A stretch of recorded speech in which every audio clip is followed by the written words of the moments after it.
নমস্কার বন্ধুরা, এই যে সকলে মিলে রেডি হয়ে গেছি জগন্নাথ মন্দির দর্শন করতে যাব। খুবই মনের মধ্যে একটা এক্সাইটেড চলছে যে প্রথমবার জগন্নাথ দর্শন করতে যাব, আর তাও আবার দীঘার মধ্যে, ভাবা যায়। আর এই যে এখন হোটেলের নিচে সবাই চলে এসেছি, কীভাবে যাওয়া হবে সেটা নিয়ে একটু আলোচনা হচ্ছে। আর এখানে সৌমেন বলছে আমার হেয়ার কাটটা ঠিক মতো হয়নি, এবারে ভালো করেনি।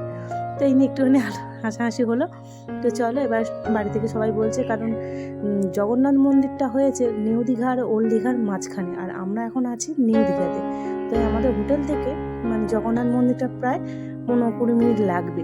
আর আমরা নয় বড়রা হেঁটে চলে যেতে পারবো, কিন্তু অনেকগুলো তো ছোটো ছোটো বাচ্চা আছে আর মা আছে, তো এই জন্যই বলছে একটুখানি অটো করে নিই, তাহলে যেতেও তাড়াতাড়ি সুবিধা হয়ে যাবে। তো এই নিয়ে এখন ডিসকাস চলছে, আর অটো ছেলেরা ডাকতে গেছে, নিয়ে এলেই আমরা অটোয় করে জগন্নাথ ধাম দেখতে যাব। তো যাই হোক, আর আমাদের হোটেলের নিচেটা আশপাশগুলো বেশ ভালোই, জানো তো, দোকান বাজার আছে তো, আর একদম রোডের ওপরে বেশ খোলামেলা একটা প্রকৃতির মধ্যে, তো বেশ ভালো লাগছিল। এই যে অটো নিয়ে চলে আসার পর এখন দুটো অটো করা হয়েছে, তো দুটো অটোতে সবাই মিলে এখন যাওয়া হচ্ছে জগন্নাথ মন্দিরে দর্শন করতে। আর রাতের বেলা বেশ দীঘার চারিপাশটা বেশ একটা আলোকৃত ব্যাপার হয়ে যায়। দিনের বেলা যেই একটা রূপ দেখি, তার পুরোপুরি উল্টো রূপ হয়ে যায় সন্ধ্যের পর থেকে। চারিদিকে লোকজনের ভিড় তো এমনি থাকেই, সন্ধ্যের সময় যেন মানুষ কেনাকাটা মার্কেটিং করার জন্য, খাওয়া দাওয়া করার জন্য ভিড়টা যেন আরও জমজমাটি হয়ে যায়। আর লাইটিংয়েতে আর লাইটিং, আর কিছুই দেখা যায় না, তাই না? তো যারা যারা দীঘায় এসেছে তারা জানো যে সন্ধ্যার পর দীঘাটা কত সুন্দর লাগে। আর এখন চলে এসেছি একদম জগন্নাথ মন্দিরের গেটের সামনে। প্রথমেই এক ঠাকুমা দেখি না তিলক লাগাচ্ছিল, তো আমাদের মেচকা দেখে ঠাকুমাকে বললো যে সবাইকে তিলক লাগিয়ে দাও, একেবারে পয়সা দেওয়া হবে।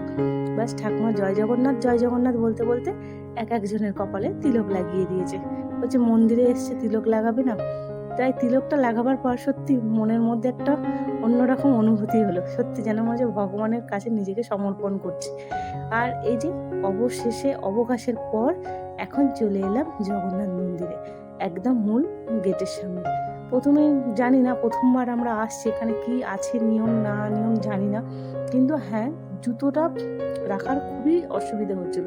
রাস্তার ওপরে এক সাইডে দিকে কোনো এক জায়গায় তোমাকে জুতো রেখে আসতে হবে, কিন্তু কোনো গ্যারেন্টি নেই যে তুমি পরবর্তীকালে জুতোটা পাবে কিনা, না পেলে খালি পায়ে হাঁটতে হবে, এই আর কি।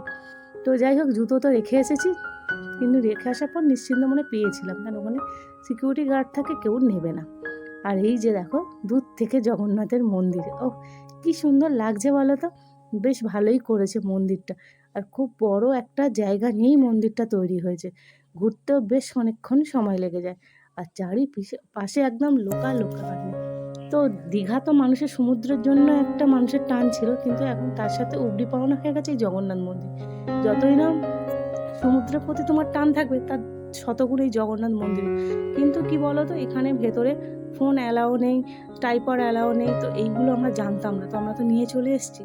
ফোনে ভেতরে ভিডিও করা চলবে না।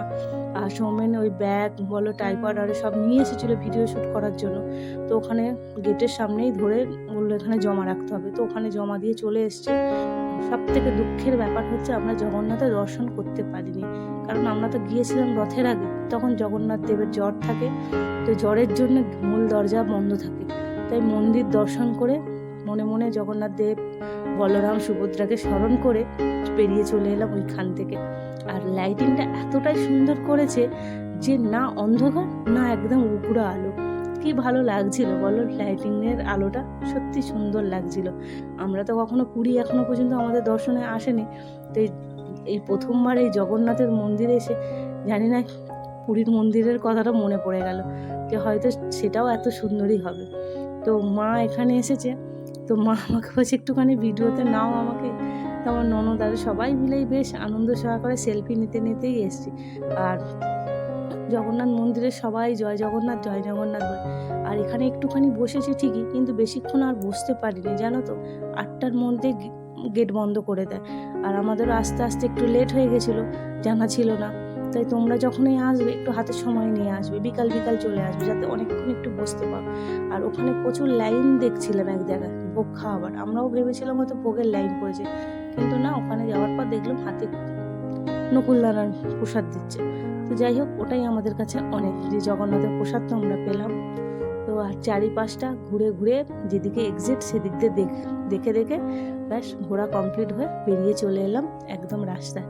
আর এইখানে দেখো সামনেই তো রথ, তো রথের জন্য এখানে লাইটিং করে দিয়েছিল, কারণ আমরা তো গিয়েছিলাম রথের আগে।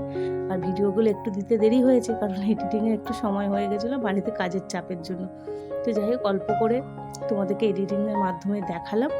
আর এখন চলে এসেছি সমুদ্রের পাড়ে, কারণ এক্ষুনি তো আমরা হোটেলে ঢুকবো না, খাওয়া দাওয়া করে ঢুকবো। ততক্ষণ কোথায় থাকবো, সমুদ্রের পাড়ে জলের ঢেউ দেখতে দেখতে একটুখানি সময়টা কাটালাম।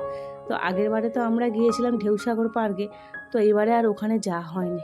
একদম নদীর ওই সমুদ্রের পাড়ে বসে বসে গল্প গুজব করে একটু সময়টা আনন্দ ভোগ করে এরপর চলে যাব খাওয়া দাওয়া করে একদম রুমে। আবার কালকে তো আছি সমুদ্রে, কি হয় না হয় সেটা তোমাদেরকে নেক্সট ভিডিওতে শেয়ার করব।